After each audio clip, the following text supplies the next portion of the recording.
Alright, Mr. Hold on, y'all. There we go. Mr. Big Apple Worm, 653. Let's see, where are you from, big brother? Let's see here, from the New Jersey area.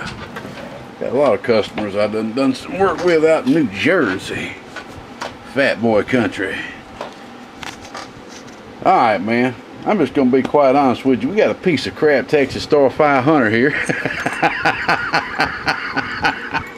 We're going to turn this thing clean as gold. Smooth as silk. Boy, this thing has definitely seen some better days. Goodness gracious alive. Ugh.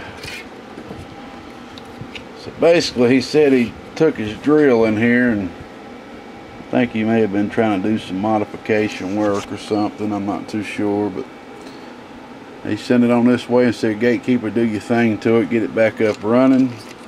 Let's see, we got a switch laying around in here.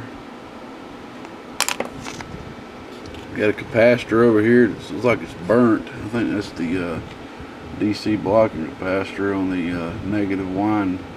I'm gonna get in here, man. I'm just gonna go ahead and just do my thing in here, man. I'm gonna go ahead and give all modifications that I pretty much offer for Texas Stars.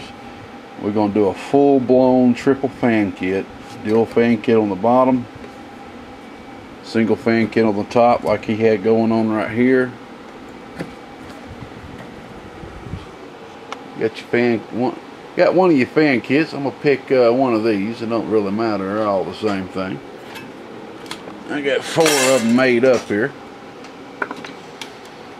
so we'll roll with one of these fan kits for you, my friend, and give you a full power wire upgrade. Let's see here. That wire's too thick to fit in that fuse holder. I'll send that back too if you want to. And put you a big A&L fuse on it if you want to. I need to get to where I stock fuse holders and stuff like that to send to people. I'm gonna put a brand new front on here for you, man. New lid, of course, new fan kit. I wish I had a brand new frame laying around, because this frame is bent. I'm gonna try to bend it back as good as I can. I also can see there's been some holes drilled in it. I'm gonna need to drill me a hole back here in the back for the fan. You won't have to worry about no switches for that, because the switch will be on the fan kit itself for turning it on, off, low or high. We'll have to get you a new meter too. That meter's seen some better days, no doubt about that. Switch lens, they tend to be okay. I'm gonna clean them up for you. But anyway, just wanted to show the amp right now, so we can do a before and after comparison. Because my friend Big Apple, I keep wanting to say Big Apple Tree, Mr. Big Apple Worm 653, he's been waiting a little while for this amp, and I'm telling you, he's been very patient, very patient. So I'm gonna get in this thing and do the best I know how to do, and also give it a free clean job, and just have this thing good and shiny when I'm done with it. So take a look at it now, because this dang sure gonna look different when I get done with it. I may even put a new heat sink on this thing. I don't know. We'll see. There really ain't no need to. This is gonna be hidden by the fan kit, but it's not bent up. Just a little scratched up, but that ain't gonna matter. Oh, I see. Looks like you were drilling some holes here. I don't know if you were doing that for the lid or what. But basically, I can tell somebody ripped the I don't know what you call it on the Texas Star lids, the coating or whatever, and painted it. I mean, the paint job looks good. Some metallic blue, bluish purple. That looks pretty cool. But this will be going in the trash. There's a lot of holes in it. Really ain't much I can do with this. It's kind of bent up on the side too. So that'll be trash right there. Alright, man, let's get started. We'll be back. Alright, brother. You ready to see your completely resurrected Texas Star DX500 GK modified to the max? You ain't even gonna recognize it. Booyah.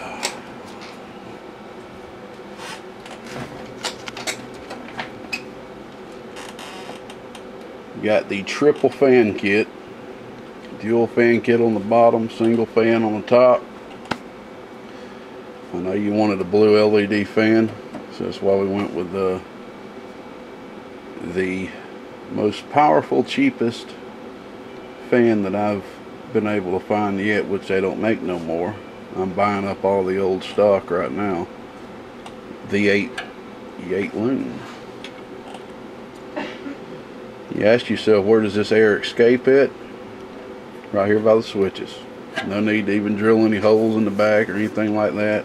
There's enough gaps right here by the switches for the hot air to escape out there from the top there. So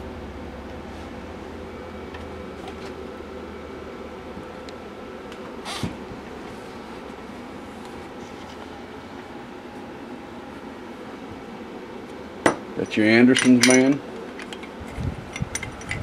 Your power poles. Full power wire upgrade. Oh, let me turn the amp around so you can see the back here. Here's the back. I did everything I possibly could for this amplifier for you brothers, because I know you've been waiting a long time. Here's where your fan kit plugs in. Got it labeled right there for you. Alright, you had 2 holes drilled back here. I plugged this one up with a screw, and I just conformed this to a case ground if you wanted to use it as a case ground, okay? So I utilized what was already there, cleaned up your SOs for you, put your another antenna transmitter sticker on and on top of the other one, because it was starting to break down there at the bottom. Alright, now this is the newer version of my fan kit, so you got a switch down here, okay? When the switch is all the way at the top position, that is high for the fans. When it's in the middle, that's off. When it's down low, that's the low side. Okay, so you got low, off, high. Alright, now let me talk again about the front. I forgot to mention something to you. Now, I don't have many of these amplifiers come in. There seems to be more DX500Vs out there than anything. It seems like people wanted that variable so much, you know, from Texas Star. Alright, so you know what? Where's your... Give me a second here. I can't believe I don't have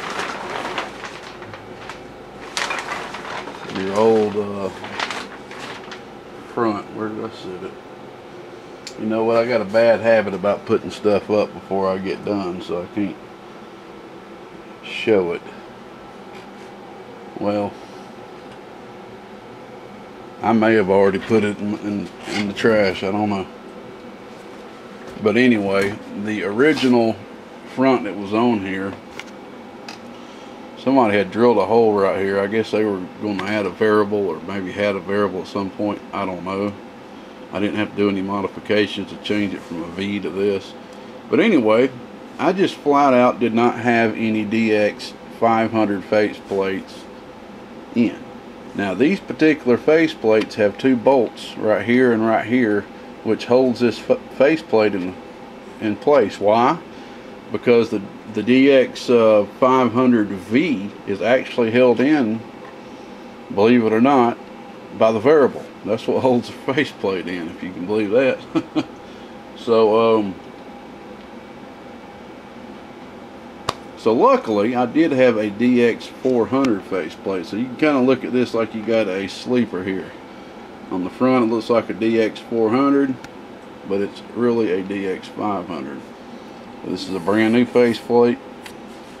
I only had 2 more of these left, so I got 1 more left. And also, these faceplates are hard to find. Like, you can go buy you a DX500V or 400V pretty easy, but these are pretty tough to find. They still got the bolts, which actually hold the faceplate in. So I just wanted to point that out. Okay, had to put you a new, let's see, had to put you a new lens right here, and all the other lenses are pretty good after I cleaned them up for you. Alright, let's take a look inside here. This is probably what's going to take the longest. Now, I still do have one thing that I have not figured out yet. I'm going to have to look around, so I'm not going to be drilling any more holes. This is a brand new lid, by the way, that I bought and painted the inside. You got this thing primered and painted with Rust-Oleum paint. Now take a look at the inside now, brother. Does it even look the same at all? It's like a whole, looks like I reached over here and grabbed a whole nother amplifier off the shelf, doesn't it? This is the same amp, man. I went in here and I've cleaned this amplifier with Q-tips and acetone inside and out. There's a couple of places that still got flux on it, but I'd probably have to spend another hour plus just to get all that out. But I've pretty much cleaned this thing very well. You got a lot of cancer, as they say, cancer built up on the aluminum there. I got that off as good as I could. So here is your amplifier now.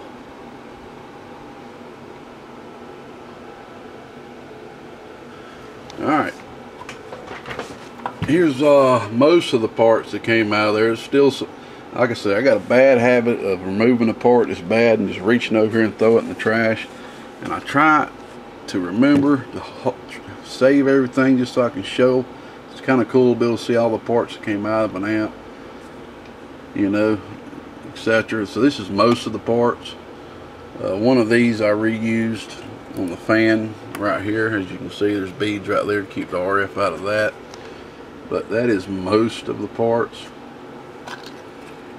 I have no idea where this came from, but it works, but only goes up to the 4.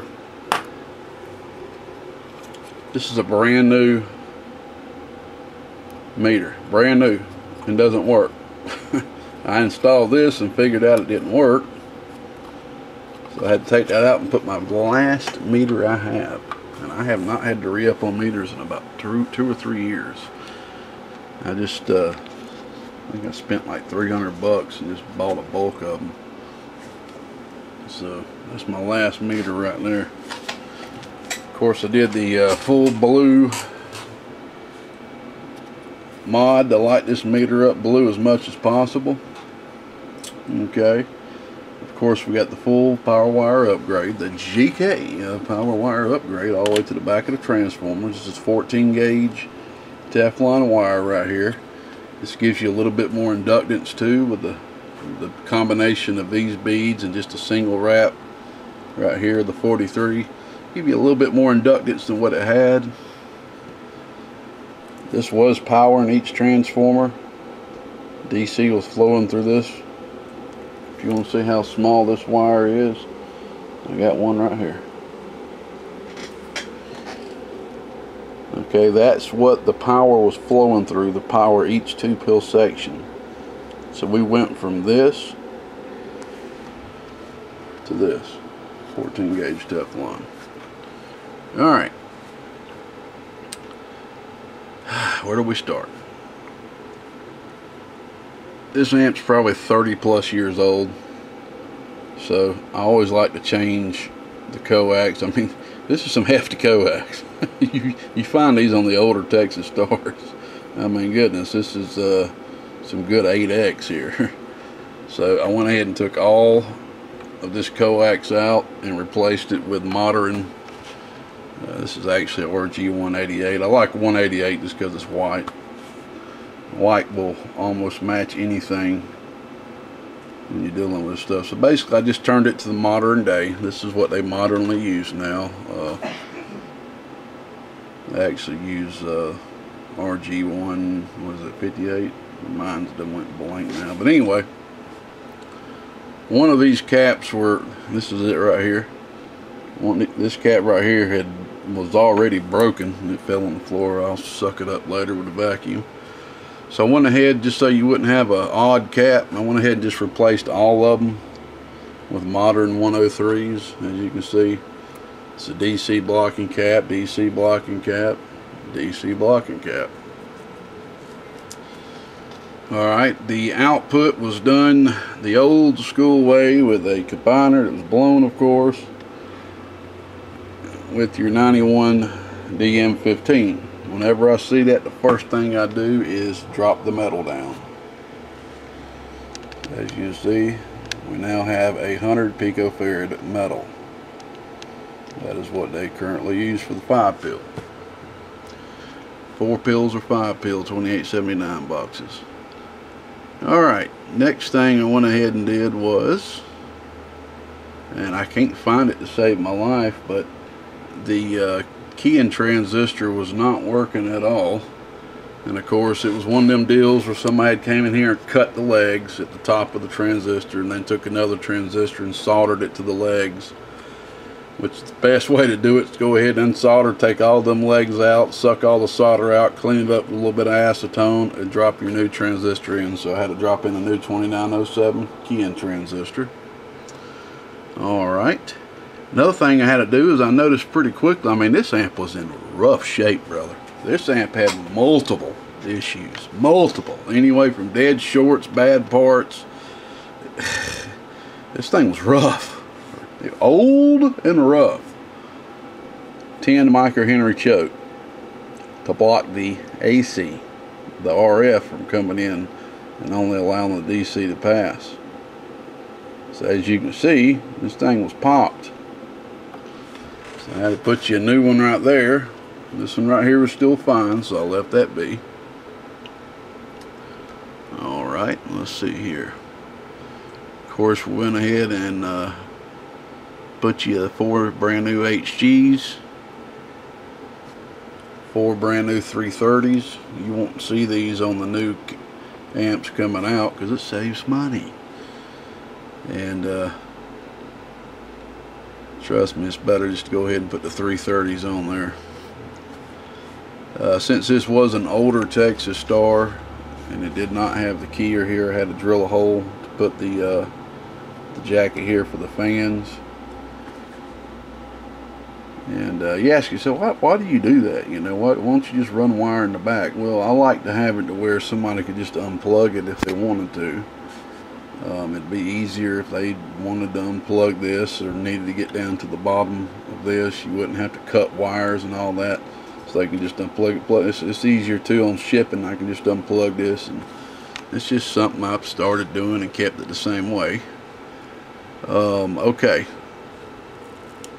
Right here, the input. Since we got HGs in here, 330 is not going to cut it. You roll with a 390 on a 667, but that wasn't, so I had to sit here and put my trimmer in and actually tune the input of this, which now consists of 2 capacitors. Okay, so the input is tuned as low as it possibly will be tuned. Went ahead and dropped you a 1000 electrolytic right here on this 2-pill. Another 104. These are what was in there, these little deals right here. I just removed them and dropped a brand new 104. Alright, now this board is, I may start doing it like this because it is a little easier. Once I get done with everything, it's a little easier just to do it right here. Now if you look right here, okay, this little strip right here on the board is actually part of the hot bus. It is connected to the hot bus right here, okay? And you'll see Texas Star do this a lot where they'll put the cap over here instead of over here on this hot bus. So I decided just to do that on this one. Put the 104,000 electrolytic just for a little bit of filtering. So I put it right here because sometimes it is a little harder to get it over here and put it in. Just a little easier just to drop it right here. So I'll go into the same place, as they say. Alright, let me see here. I'm just trying to point everything out to you. Okay, See, dude, I'm telling you, I went all out for you. Let's see here. Where is it at? Where is it at? Here's your old relay lid. So I'm telling you, man, I went all out for you, man, because I know you've been waiting. I try to take any imperfection about this amp and turn it to a perfection. Of course, you can see an iron had hit this and melted it. So I dropped you another lid on here, cover, excuse me. So this cover has not got any. And I'll tell you when this was done, probably soldering this transistor. They reached over here and touched the relay, and then booyah. Alright, next thing I did, which is something new, I've had the idea, I've been thinking about a little bit, is the fuse for the fans. And if I can find me some more of these trees, or better yet, find me an apparatus where this AGC fuse plugs in, because I had to actually solder it. I'm going to start doing this on all the Texas Stars. Only reason being, we've got wire that's coming here, here, here, and then it leaves the amp and comes to the fans. If something ever happened, if there was ever a short, I'm going to tell you what's going to happen, because it's happened before. If there's ever a short, here's what's going to happen. If there's ever a short on the fan or anything like that, but on the fan, the positive going to the relay, if there's ever a short right here, what's going to happen is it's going to pop a trace that's up under this switch assembly, which is a trace leading the DC voltage from this hot bus right here, lighting up the lamps, and goes to the relay, and also that's where I'm getting my fan, the voltage for the fan. And that's not fun to fix always. It just isn't. So a better way of doing it, just to be on the safe side, now this is just for the fans, of course. If there's ever some sort of short, etc., for the fans, you know, for, let's say something like if this right here gets smashed somehow, or gets, you know, anything could happen, then this fuse is going to pop. And yeah, you'll have to take some solder and pop the fuse out, but at least you save more trouble of popping this trace up on there. I got a Texas Star here right now. It's brand. I completely modified it, the whole deal. I call it the time travel mod, because it was a, let's see, I think it was an old Texas Star, and I brought it like this right here. This is an old Texas Star, but I brought it to kind of a modern day age, so it's kind of like, I called it the time travel mod. But same thing happened. Somehow he had a short or something right here at the plug, and it popped that trace. So I'm going to have to get in there and fix that for us. But anyway, so I tried something new here. So I've got a fuse right here on the fan. You can't go wrong with that on all the fans. This is for all the fans. So that's what that is. Just a little iron will pop that out, and you can pop another one in, but hopefully it'll never pop. It's just there for safety. Alright, man, I think that pretty much covers it. Well, no, it doesn't. I got to explain one of the other issues we had. Alright. I was about to say, luckily it wasn't this board, but it really doesn't matter which board anyway. We had a short on this board, okay? And this was a, you know what, we had two shorts. We had a short on each board. I'll tell you about it in a minute. You know, we had a short up under the bottom of this board. On these boards, as old as they are, heat and cooling down, they'll warp. You know, a short on the bottom. My buddy over at Texas Star hooked me up with some of these little sponges that I like to use now. If I ever have to take a board out, I'll just put them up under there in certain spots. So that's technically all it was. So I just had to get up under there and insulate where that board was touching at. And I want to say that's probably had a lot to do with why this box had went into a catastrophic failure at one point. Now, this one had a short as well, but this was a simple short, and I think this is what caused this to happen right here. Alright, The solder, I would probably have to say this is the most weakest, or let's say, put it like this, the one solder point that I absolutely don't like about the Texas Star amps is this one right here. Now you see that? That's carrying this DC voltage, which is going to be your bias voltage, up under the board, and is bringing it over here.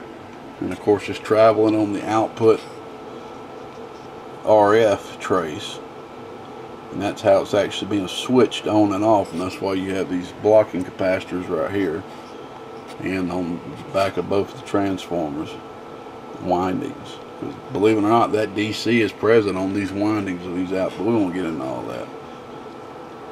When people solder that, done soldered enough, if that gets, that trace is real easily pulled off the board. When that happens, then you got to do some crazy stuff and solder it from here to here. It's just a mess. But basically, somehow or another, soldered had dripped.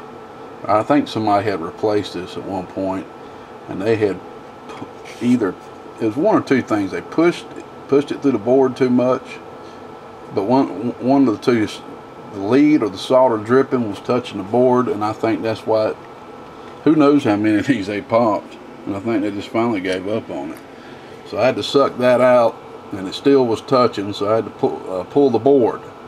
And then I seen exactly, I mean, it was like a little small mountain of it just sitting there just touching the board. So I had to go ahead and clean that out and put it in there the best way, which is it's literally just sitting. The way I've got it soldered, it's just sitting on. Well, I ain't showing it no more, am I? I'm pretty much boring y'all now, I'm pretty sure. So let's go ahead and get on to the. Of course, you know, I did my other normal stuff that I always do, which is soldering all these tabs right here, which is a very smart thing to do, because a lot of times they'll get all oxidized and dirty and won't be making a good contact for the lamp. And then I thickened up on the output trace right here, which is a little thing that I always do. It probably don't help a dang thing, but I just like to do it. And I'm telling you, man, there was so much things up with this box, like this right here, this diode. This diode was blown. I guarantee you it had something to do with this right here blowing as many as the times it did. So I had to replace this diode. I noticed pretty quick because the meter wasn't working. Well, the new meter wasn't working. I found out that's because it was just something wrong with the meter itself. I put the other one in, it wasn't working, so I had to do that. Alright. So that's pretty much it. Like I said, there's so much stuff wrong with this. There's probably still a thing or two I forgot. But that pretty much overall explains it right there. Alright. Last thing is I was going to try to explain here is there's been some holes drilled. I do have the tops drilled. Well, I ain't going to get up and go get it, but I think when you did the top, you're trying to drill some holes to bolt it. Because somebody, so this is what I still hadn't figured out. Basically, I'm going to have to find me a screw that's big enough that's going to catch on to this. And that's something I still hadn't figured out yet. I wish I could, I knew how to put nut certs up in here, man, and I would just do that. Because I got some, but I don't know how to use them. Maybe one of y'all watching this video knows how to use those nut certs, if you know what I'm talking about. Basically, I put one right here just as a spacer. These things right here, you put them in cases so you can drill screws in, or screw screws into them. But we'll figure it out, man. We'll figure it out. Alright, so I'm going to put the top back on here. And actually, I'm going to go ahead and press stop while I do this, and I'm going to hook the amp up. I'll be back. Alright, man. We got her hooked up here.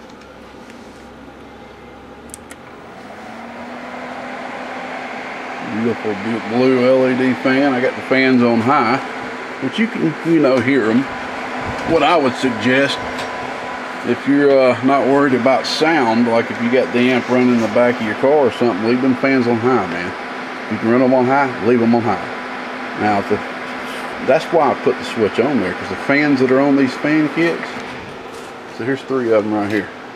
These are the next 3 fan kits going in some amps. Let me show you these fans real quick. Alright, if anybody's looking at this, go look up these fans on eBay. See how much they cost. These are not cheap fans. And you ask yourself, why ain't you using some slower fans so you don't have to put all these resistor networks in here to slow them down? So I got to have a resistor on them even when they're on high because they're so fast. That's how fast these things are. I have to have a resistor on them on high. That's because I got a very good deal on a bulk order of them, which I'm about out of them now. But, so that's the deal with that. They are very expensive fans. They should last you a good little while. But I'm just going to leave it on high right now. Alright, so we got the amp on high. Let you see the meter right here.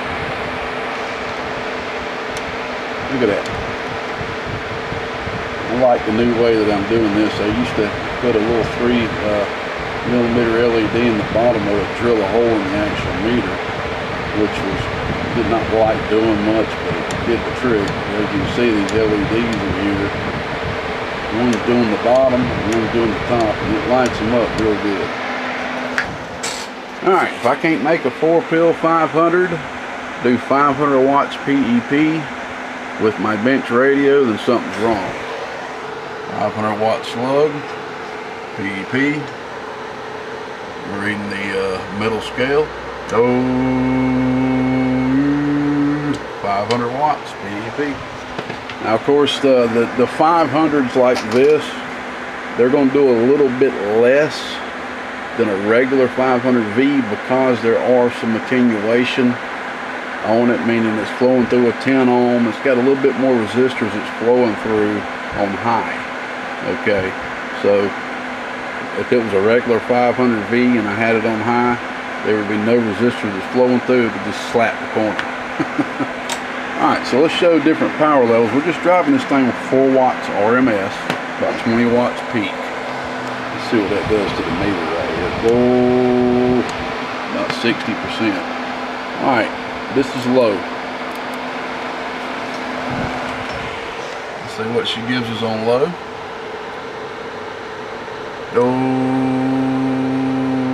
Right there about 250 watts.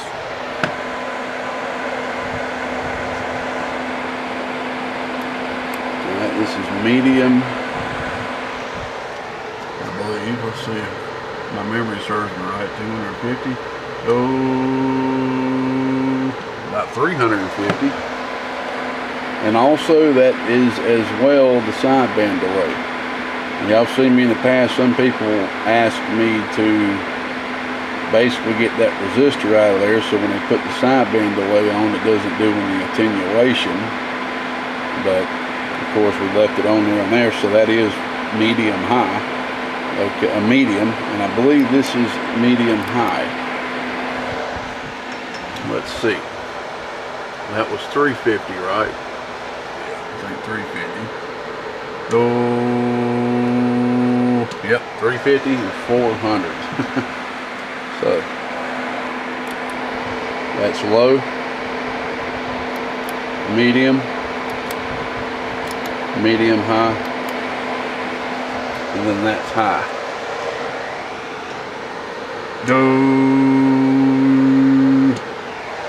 Alright, let's take a look at the, turn that voltage down just a little bit. Let's take a look at the, and by the way, we're on 14.5. I was just going to turn it down a little bit because we're about to be hooking up a bigger radio. 5 watt slug. Here's your input reflect. Oh yeah, now this is a 5 watt slug, okay? You see the 10, that's 1 watt. In between that's half a watt. Oh, it's about a quarter watt. Before I tuned the input of this, we had a little bit more than half of a watt of reflect. That's why I went ahead and did that. And of course the reflect will go down when you do more attenuation. Oh yes, that's hardly nothing there. Alright, I turned the voltage down a little bit. Let's see where it's at. Nah, that ain't down enough. It's supposed to have been at 14.5. We might have been on 15 earlier. This thing's a little touchy. I want to put it right there about 14.5. Okay. I might have had it a little bit higher, about 15 volts just a bit ago, but it'll do 500 either way.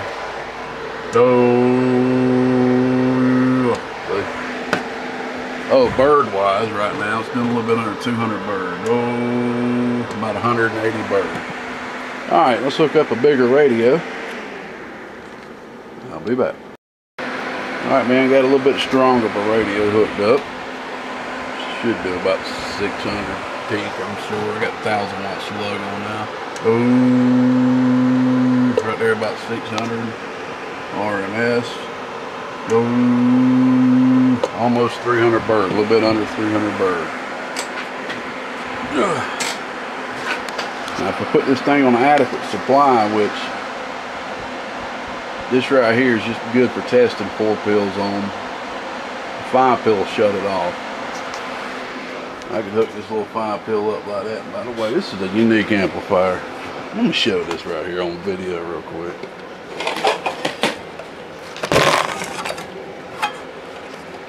Look at this amp. This is a very unique amplifier. Thing's got 2-inch transformers in the thing. Look at the driver section. Any of y'all know what that is? That is a tuned circuit driver section, meaning that single transistor is doing more power than you could ever get out of a single transistor on binocular transformers. So that thing is driving this 4 very well, and the 4 pill is very unique. We've got 2 wraps on the input with no capacitors on the input transformers. Well, how unique is that? That's weird. And we've got the normal, hold on a second. I was about to say normal 3 wraps on the output, but I don't think so. We've got 4 wraps on the output, so yeah, that's very unique. We've got a 2 and a 4 wrap deal here. And this is an old amplifier. I think this thing is about 25, 30 years old. And look, the guy's using very small capacitors for the tune. But this thing puts out some serious power. And it will cut that, it'll cut that power supply off. This is my buddy Rattlesnake's amp, by the way. I wish I could call it my own, but I've always thought about doing a tune circuit with a driver, but never done it. I'm going to take notes on that, that's for sure. So anyway, yeah, that thing will turn that supply off.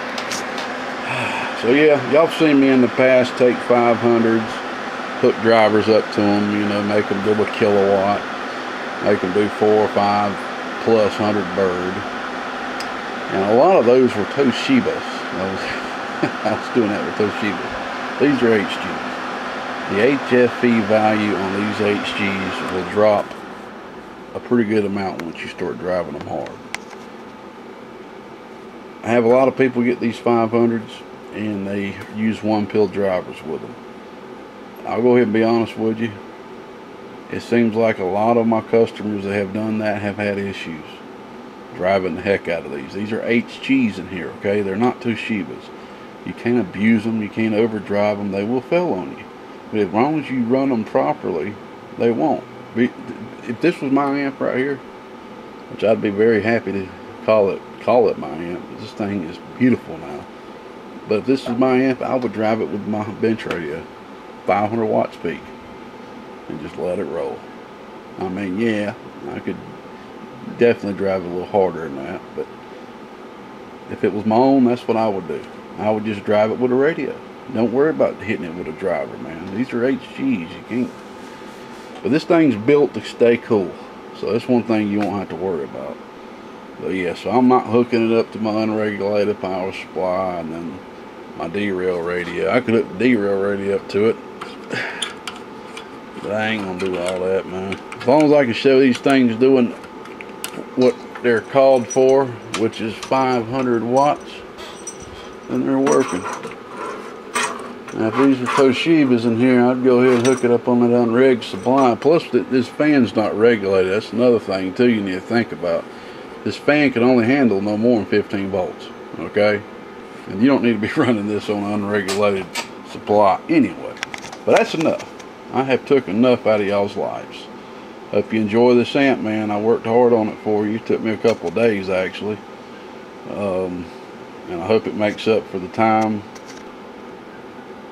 that you've waited. I know I did a couple of things that you did not have on the sheet, and but you did tell me to do my magic, so that's pretty a wide criteria. The GK said it. Bye bye, y'all. Got something like this you want done to a Texas Star? Give me a shout. And like my boy Stickman used to say, we'll help you out.